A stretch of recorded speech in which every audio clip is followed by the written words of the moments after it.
All right, so talking about Rome, we're on chapter 8. We're covering sections 1 and 2 in this video. So the history of Rome. Starting off, Italy is located in the Apennine Peninsula. It extends from the central part of Europe about 600 miles into the Mediterranean Sea, and Rome is going to be the ruler of the Mediterranean.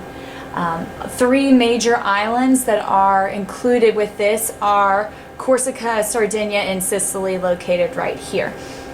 A very important thing when you're talking about Italy and geography is to notice all the mountains that are associated with Italy.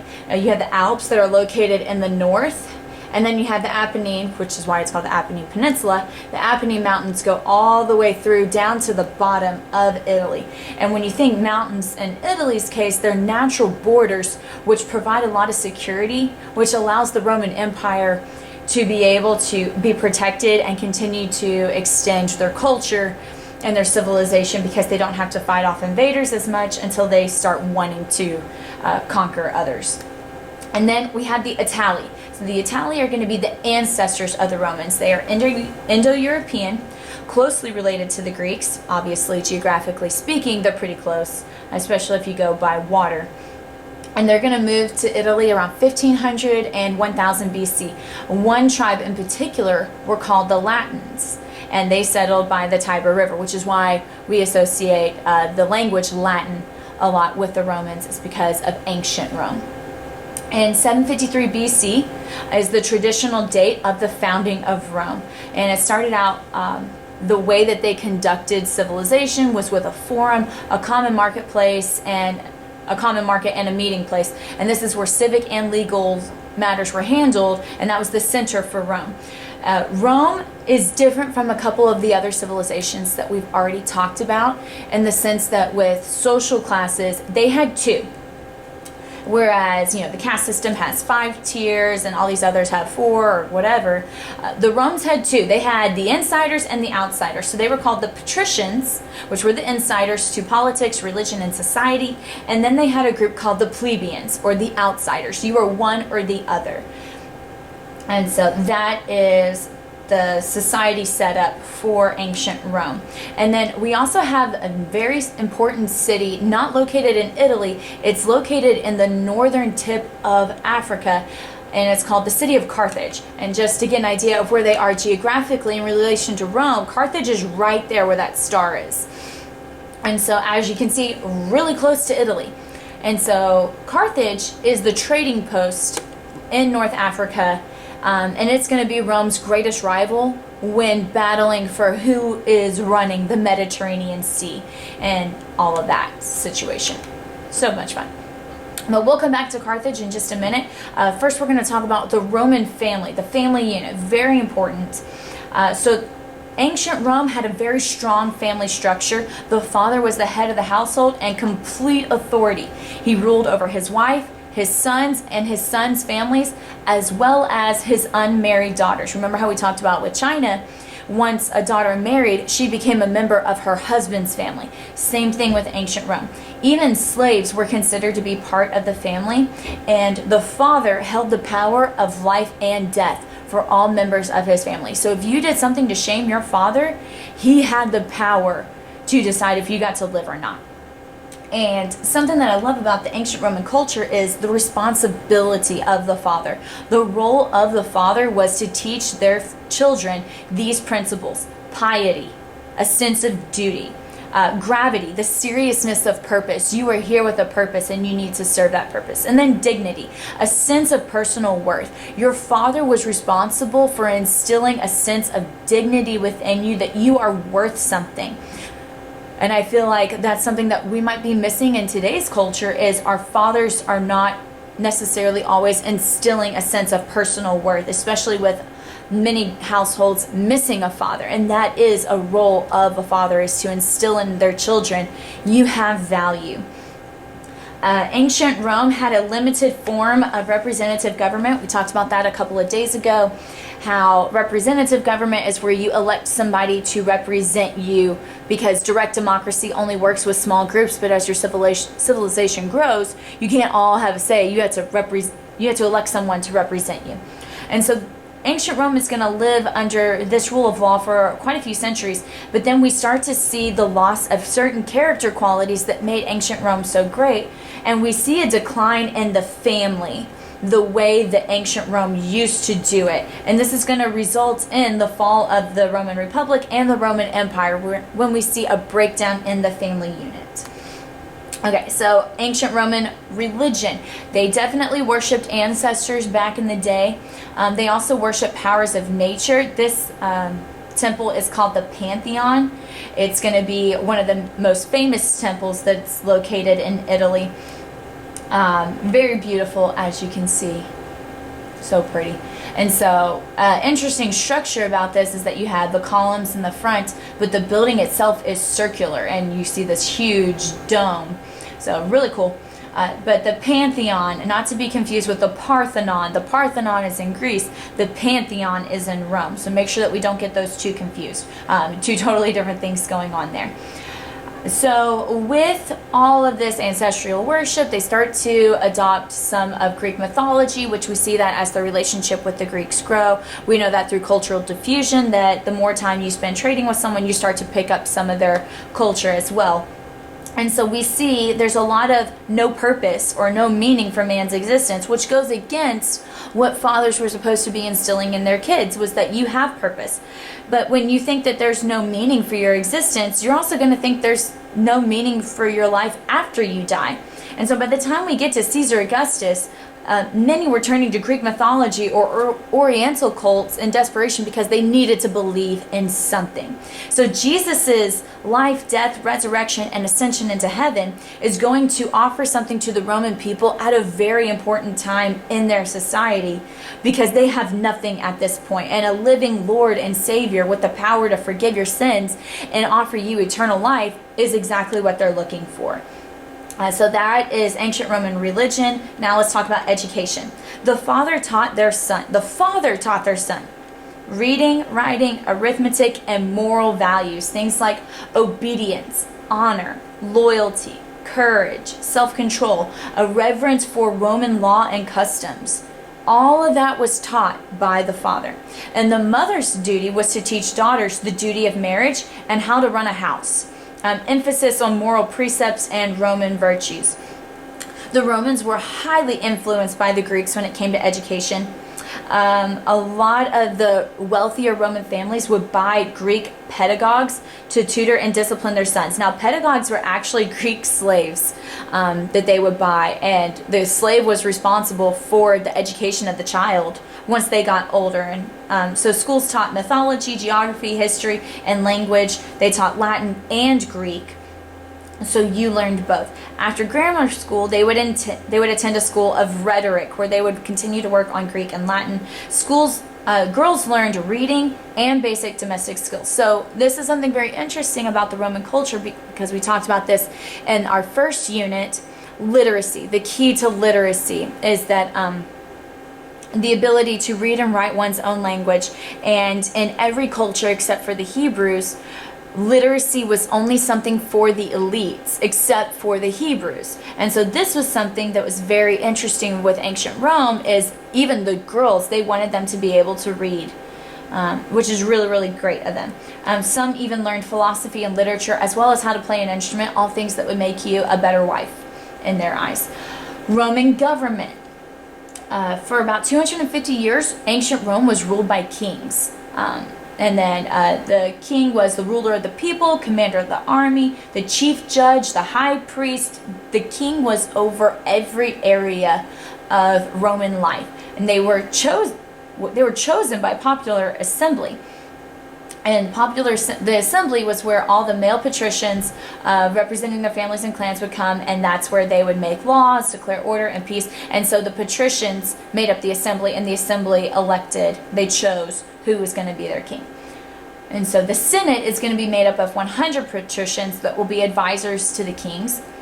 And eventually the assembly is going to be replaced by the assembly of centuries. And not that you really need to know that, but they were basically citizen soldiers that participated in this. In 509 BC, we see a revolt, and the Roman Republic was born. A republic is a representative form. is a representative form of government. You have the electorate, and more than one man rules, which is great because when you have one man rule, they can kind of make whatever rules they want to. So ancient Rome had two chief officials known as consuls. The patricians would elect them by the Assembly of Centuries, and you had 1-year terms, no secessions. So you can't serve back to back. You can't serve twice, period. Consuls were in charge of the army. They were in control of public funds, the trial of important cases. They were the priests in public religious ceremonies. And the reason why there were two consuls is because one consul could veto the other, and veto meaning I forbid. So the purpose of two consuls was for one to keep the other in check and make sure no one got too power hungry.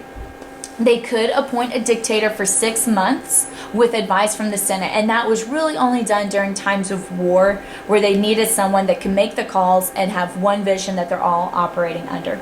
So the Senate's going to grow to 300 patricians, and those Senate members are members for life. New senators were elected by the consuls. So the Senate elects the consuls, and the consul selects the new senators. So you could see how that can definitely become a game of politics. Okay, so talking about the plebeians. They couldn't hold office. They can't marry into a patrician. So a lot like the caste system in India where you're stuck. They could vote, but they had very little voice. They paid most of the taxes, and they also served in the lower ranks of the army. So you could see how there's a lot of frustration with the plebeians. Totally valid. And so they are going to make their own assembly called the Concilium Plebis, or the Plebeian Assembly, and they're going to start a tribune where those leaders were elected by plebes, and they had the power to block the actions of the Senate or consuls if it hurt the plebeians. And during this time, we're also going to get the 12 tables, and so this is the Republic. The 12 tables were unwritten laws of Rome that finally became written. The key to having written law is you can't cheat someone into saying it says something that it doesn't. It's written. It's concrete. It is what it is. And so this made Roman law accessible to all men for the first time. You weren't just having to go by what an official said because they said it. You had something concrete to go back to. Eventually, plebeians will win the right to serve as senators and consul members. Two of Rome's greatest contributions to the world is going to be the Republican form of limited government and representative government, and also the reverence for the rule of law, according to Western civilization and the foundation for Western political theory and practice. Without the reverence for the rule of law, why obey the rules? And so the Romans' concept of obeying that and revering that is something that America has adopted, and it's one of the reasons why we are so civilized and we don't operate in so much anarchy, is because we have a reverence for the rule of law. Okay, so from a republic, now we're going to an empire, and so the conquest of Italy. Rome did not start out planning on being an empire. They just were trying to protect themselves and secure their territories. It all started with the conquest of Italy in 526 BC. They conquered the peninsula by force. Roman legions discouraged rebellion, and they had a lot of military to back this up. So when you have a lot of military, people are less likely to try to rise up because you have the force to back up your claims. They had started to adopt policies to encourage loyalty. They're less likely to have people resist being taken over if you're nice to them. So using brute force was too tiring, and they were able to spread out their resources more by being nice to people. And this allowed old government and customs to continue on in local classes. Religion went on undisturbed as long as it didn't go against the principal statements of the Roman Empire. They didn't care. You could keep doing what you're doing, just know that you are now part of Rome and the Roman Empire. They even granted some areas and some perks of being a Roman citizen. So by 1st century, all of Italy became Roman citizens, and this encouraged the empire to be seen as the source of peace, order, and prosperity rather than the source of oppression. So by treating your conquest nicely, people didn't want to be taken over by a different empire. They didn't want to rebel. They liked being Roman. Being Roman was pretty great. But this is where we get Carthage. There's going to be a conflict with Carthage in 3rd century BC. Carthage is the only major rival, and we're going to see 3 wars happen, and they're called Punic Wars. Punic Wars are between Rome and Carthage. And so the first Punic War is going to be 246 BC to 241 BC, so it didn't last very long. And the way this played out is Rome developed a superior navy, and so Rome had victory. Because looking at where they're located, you kind of got to be good in the water, right? It's the Mediterranean Sea, so whoever has the better navy is probably going to win. And at this time, you can see Corsica, Sardinia, and Sicily are all belonging to Carthage. They're all in the purple. And so after this, Corsica, Sardinia, and Sicily will all become Roman Empire territories, as we see on the next slide. And this is going to be the Second Punic War. The big players in the Second Punic War is going to be Hannibal. He is going to be the leader of Carthage, and he's going to come from the Alps, which is quite the strategy for invading, because that's a big feat with mountains, and especially with what he was traveling with. He was traveling with elephants. Can you imagine elephants having to go over mountain ranges? That's a lot. And so he had an army of men and elephants. He is going to win the Battle of Cannae, Cannae, but he didn't bring enough resources with him to finish the war with success. So Rome is going to send their guy, Scipio, Scipio, with an army to northern Africa, and Hannibal is going to lose at the Battle of Zama, Zama, in 202 BC. Carthage is going to have to pay a huge severance to Italy for this. Rome's going to take control of Spain, and they also gain an ally, Numidia, which is really important because Numidia is very close in location to Carthage, and so that's going to help them get a foothold in Africa and attack Carthage by land rather than only being able to attack Carthage by sea. And this is the premise for the Third Punic War. The Numidians are going to attack Carthage. And Rome wasn't even looking for a fight with Carthage at this point. Rome had to step in because they had to back up their ally. This forced Carthage to fight a Roman ally, so of course that brings Rome into the fight. Carthage is going to resist Rome for 3 years. So finally, when the Romans do conquer Carthage, they're going to make it very clear, we're not doing this anymore, we're done. And so they're going to burn the city for 17 days. Inhabitants were killed or were sold into slavery. The fields were plowed up, sown with salt, and declared accursed by the Romans. And Rome finally reigned supreme over the Mediterranean. So Rome was very much done with the Punic Wars and having to fight Carthage. And so they're saying, okay, we're just going to settle this once and for all, no more. And that's what they did. Conquering the East, that part. So the Romans are going to fight with the Macedonians and the Syrians. And just trying to conquer more. The king of Pergamum of Asia Minor, he's going to die without an heir, and so he is going to will his kingdom to Rome. And this was the beginning of the domination for Asia Minor and the Middle East, joining the Roman Empire. And this matters because Jesus is almost about to enter, and so having this all be under Roman rule is important. But how would you like that if your king passes away and he bequeaths the entire nation to a foreign empire? So President Trump passes away, and instead of the vice president becoming the president, instead Trump bequeaths us to Great Britain because he thinks that would be a great life for us. Me personally, I would be very frustrated. It's like, that's not how this works. And clearly we have systems set up where that doesn't happen. That's not Trump's call, all that stuff. But it's still, it's very interesting to think of that. And by 133 BC, Romans were the masters of the entire Mediterranean world because they now also have a foothold in the Middle East and in Africa and Europe, so they're just everywhere. And so because of that, they are the masters of the Mediterranean. And this is a century and a half-ish before Jesus is going to come and die on the cross. There was a certain problem with expansion, though. Before the Punic Wars, most Roman citizens were farmers. Very few were filthy rich, and very few were dirt broke. Everybody lived simple, modest lives. They lived within their means.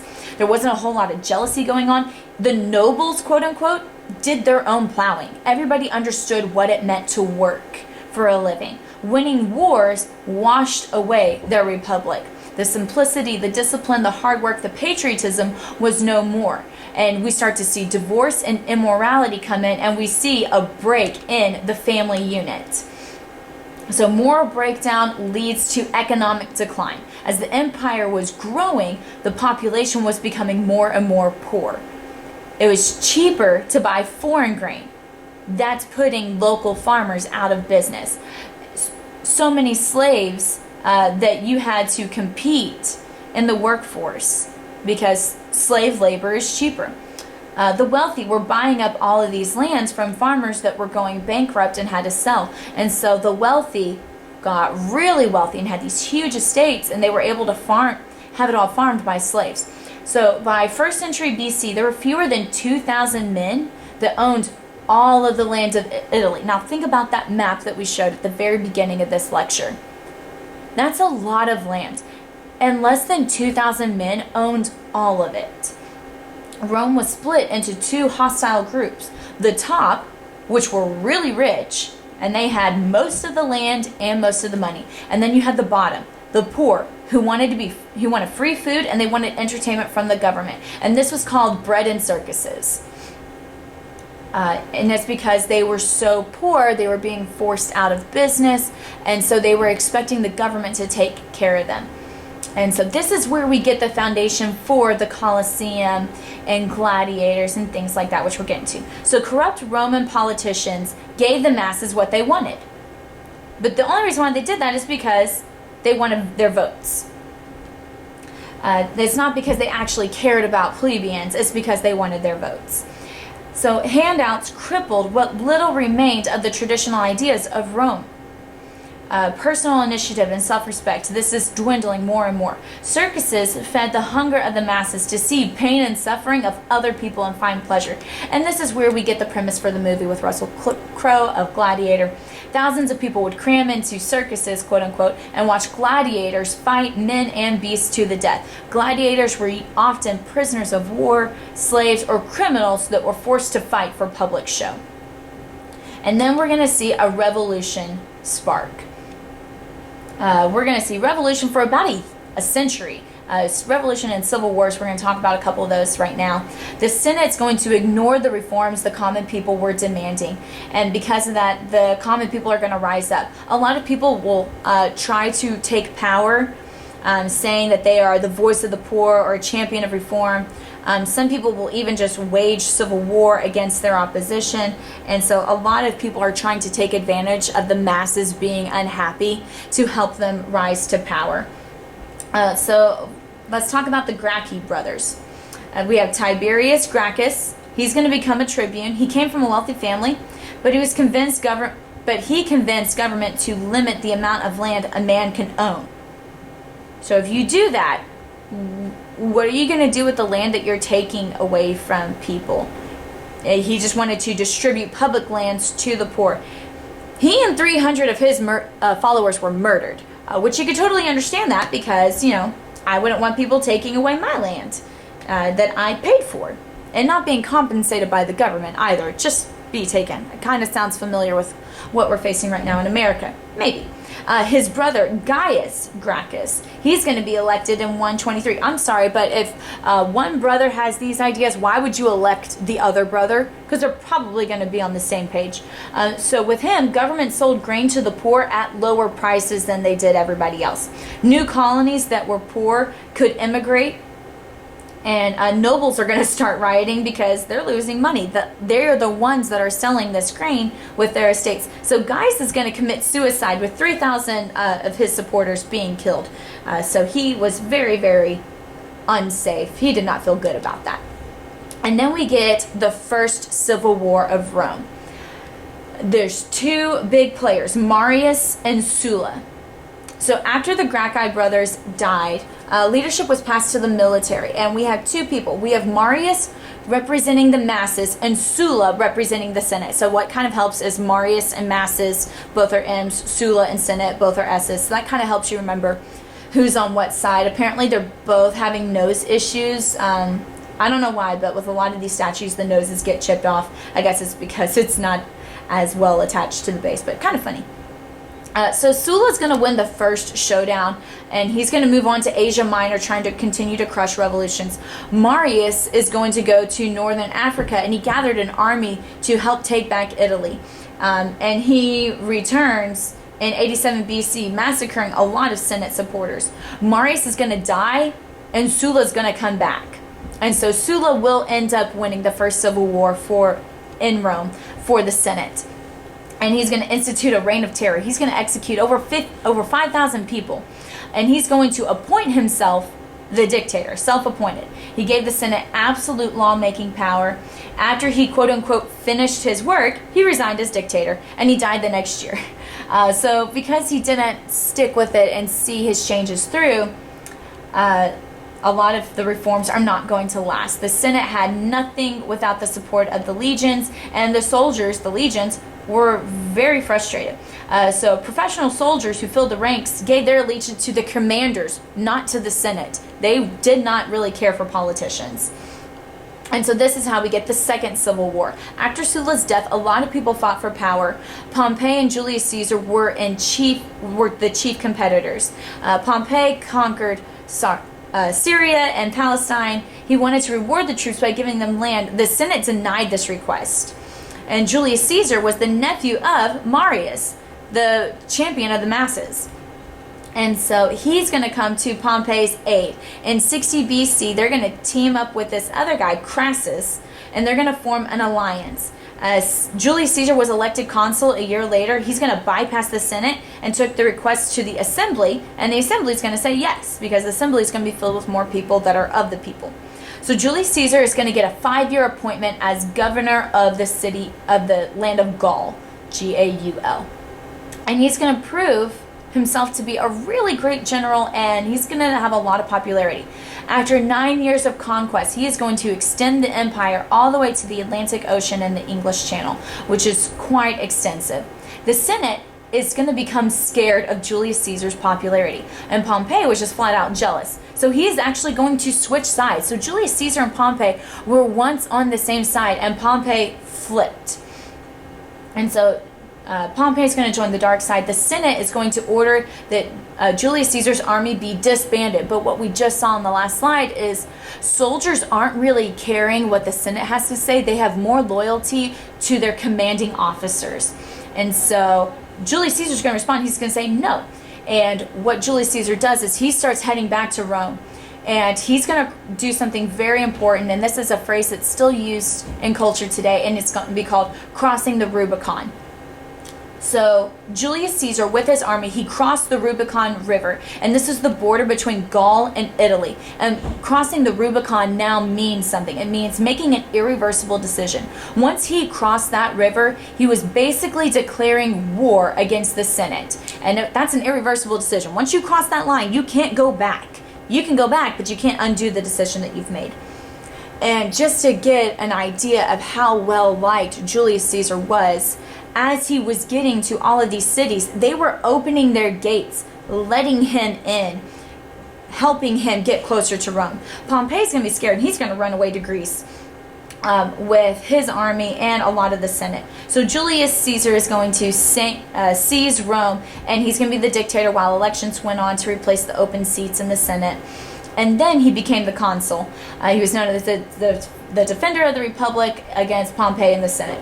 Pompey seemed to have the advantage, but Julius wiped him out one by one, beating out all of his armies. He's going to beat Pompey's army in Greece, and then he's going to beat the Senate's army in Numidia within 2 years. So he definitely made quick work of them. And so Julius Caesar, he's going to launch a new series of campaigns, continuing to grow the Roman Empire. He's going to conquer parts of Egypt, Syria, Asia Minor, even Spain. all reconquering for the glory of Rome. He's going to even meet Cleopatra, the last ruler of the Ptolemaic dynasty. In 45 BC, Julius Caesar becomes the master of the Roman world. He's going to restore the Senate. He's the self-appointed dictator for life. That's not good. He's going to lower debts, employment on public projects, initiated reform in government. Also, he creates the 365 and 1/4 day Julian calendar. All of that is in his memory. He had a lot of plans for Rome. He wanted a new constitution, but he would not live to see these things out, because on March 15th, 44 BC, he was stabbed by a group of senators. And this is known as Beware the Ides of March. It's a Shakespeare play that's about Julius Caesar and his betrayal and being stabbed by members of the Senate, and of the soothsayer or whatever said, beware the Ides of March, and it means March 15th. And they wanted to restore the old republic, so that republic, that's why they assassinated Julius Caesar. This action took Italy into chaos, and we entered the Third Civil War, and the old republic was lost forever. And that is where we will pick up tomorrow's lecture.